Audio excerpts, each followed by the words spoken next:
Vous vous demandez sûrement pourquoi est-ce que la première image de cette vidéo est noire. Mais en fait, c'est parce qu'elle représente l'état de connaissance de la plupart d'entre vous sur le sujet. Aujourd'hui, vous allez apprendre une nouvelle chose et beaucoup d'entre vous n'ont pas vraiment de connaissances concernant ceci. Mais ce n'est pas une fatalité. Et mon rôle est de régler ce petit problème et de pouvoir faire que cette image noire devienne beaucoup plus claire en un claquement de doigts. Si vous êtes prêts, allons-y. Salutations. Selon le temps où vous regardez cette vidéo, je vous propose de prendre un petit remontant. Vous asseoir confortablement en prenant quelque chose, comme on vous a dit, quelque chose pour boire, pour manger, et que ensemble, nous fassions un pas dans l'histoire en rentrant dans le passé. Parce que pour mieux comprendre ce qui va suivre, il faudrait d'abord savoir d'où on vient.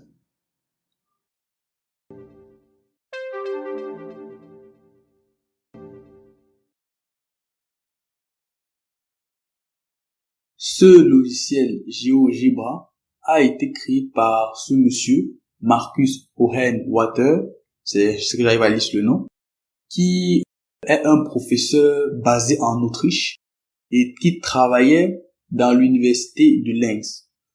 Le logiciel a été développé par une équipe internationale pour augmenter la diversité du logiciel et le faire avancer beaucoup plus vite.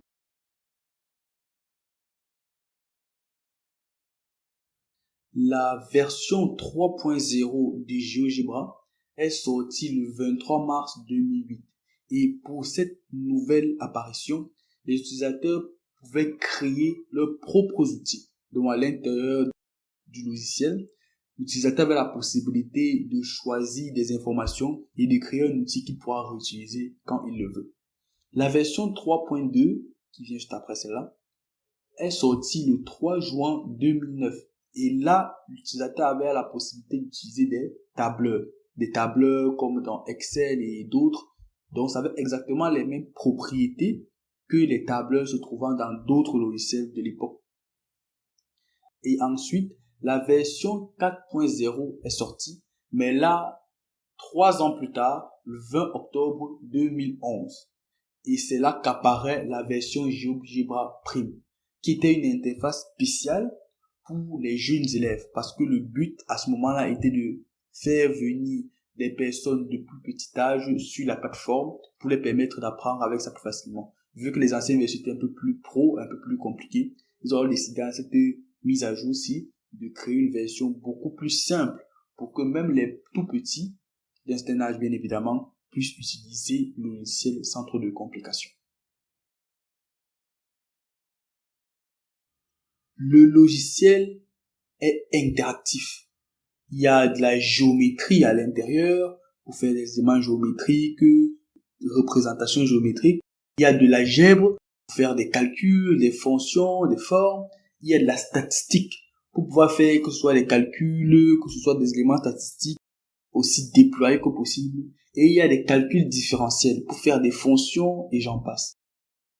Tous ces éléments étaient conçus pour l'apprentissage de ces disciples dans le cadre scolaire, aussi bien pour les niveaux primaires, dont les petits étudiants, les enfants de lycée, tout ce qui va avec, que pour les gens d'un très très haut niveau. On parle du niveau universitaire. Donc, le logiciel était fait de telle manière que, quelle que soit ta tranche d'âge, dans un niveau limité bien évidemment, tu pouvais utiliser le logiciel et ne pas être trop embêté par les informations qu'il possédait. Donc l'évolution était agréable.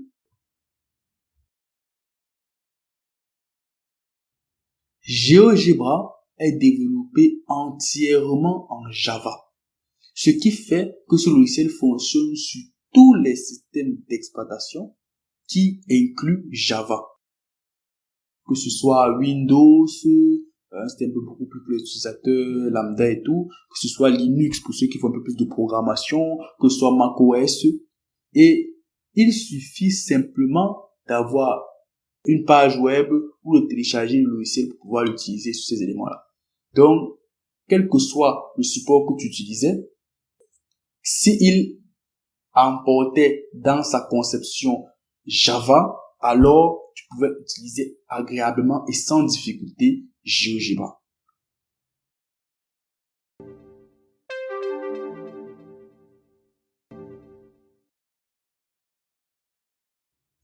Depuis la version 4.2 qui était sortie le 1er décembre 2012, c'est-à-dire un an après la ancienne version qui permettait que les élèves puissent l'utiliser, il était possible maintenant de faire des calculs formels.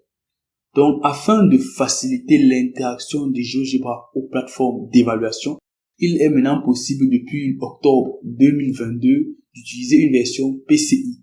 Ça veut dire Portable Custom Interaction ou interaction personnalisée portable sur GeoGebra. Donc avec ça, on peut maintenant utiliser le système d'évaluation directement sur la plateforme. Et pour pouvoir continuer à améliorer le système de GeoGebra, il y a toute une communauté d'utilisateurs qui participent individuellement ou bien en groupe à l'élaboration d'exercices pour ce logiciel.